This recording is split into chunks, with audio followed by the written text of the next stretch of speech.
So strange encounters can be good learning experiences.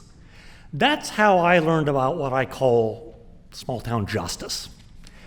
I served in the Army at Fort Bragg, North Carolina, and during the conflict in Panama, I got assigned to ferry troops between Fort Bragg, North Carolina, and some civilian airport, I think in Columbia, down in South Carolina.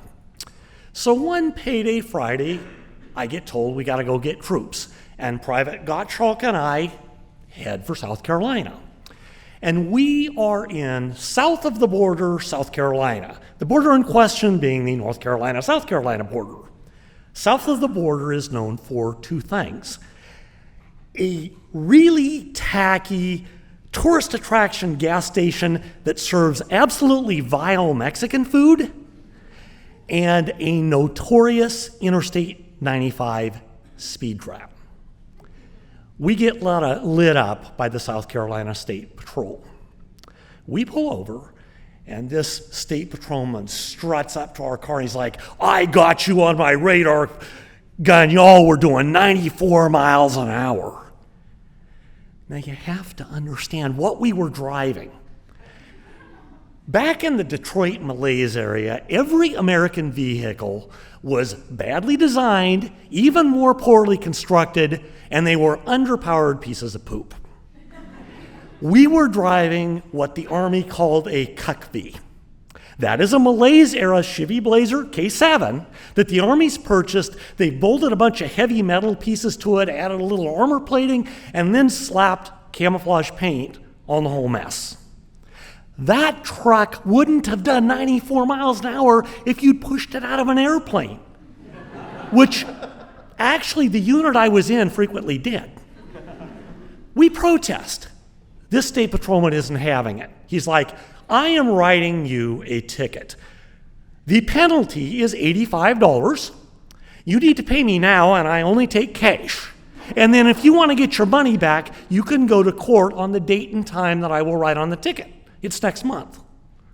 And then he gets this grin, and he says, "And if you are unwilling or unable to pay that penalty, I'm still going to write you the ticket, but I shall impound your vehicle until such time as you take care of this matter." I'm in the Army. I am not going to call my first sergeant on a Friday night and tell him that South Carolina has just captured one of his trucks. And I look at Private Gottschalk, and he looks at me, and thank God it was payday. We go through our wallets and our pockets, and we were down to spare change, but we came up with $85. And we go back home, and we're upset because we just lost all our month's beer money. And I'm complaining to the motor pool sergeant a couple of days later about this, and after he stops laughing at me, he says, "Hey, I got something for you."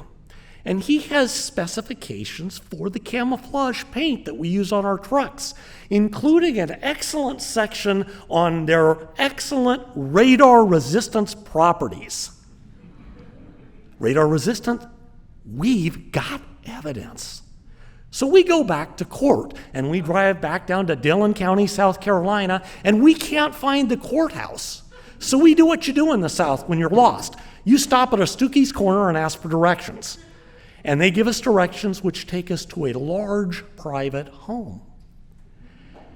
And there's a little old lady working on our flower beds, and I go up and I'm like, "Excuse me, ma'am, but we're kind of lost. We really need to find the courthouse." She says, "I bet you're looking for Justice J.D. Lee." "Well, I am Mrs. Lee. You're in the right place. The Justice Magistrate holds court here every Tuesday. Why don't you guys go have a seat over there under that shade tree, and I'll come get you when he's ready to hear your case." We sit down under this beautiful, sweet-smelling magnolia tree, and she brings us lemonade and cookies to have while we wait. And then we go to court. It's in Justice J.D.'s living room.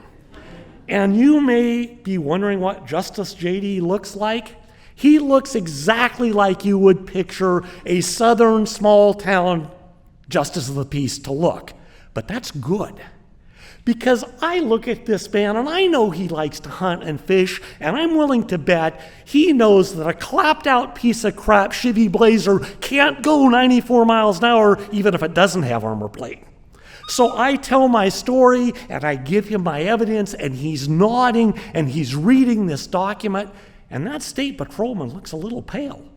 And when it's his turn, after some hemming and hawing and coughing and clearing of throat, the state patrolman opines that while apparently our vehicle is radar proof, he is absolutely certain that the hubs on the wheels weren't painted, and that is enough to give him an absolutely accurate reading on our speed, although he never provided a radar printout.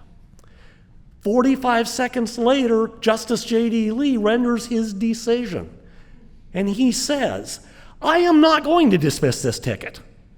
And you boys better not even ever think about driving no 94 miles an hour in my county.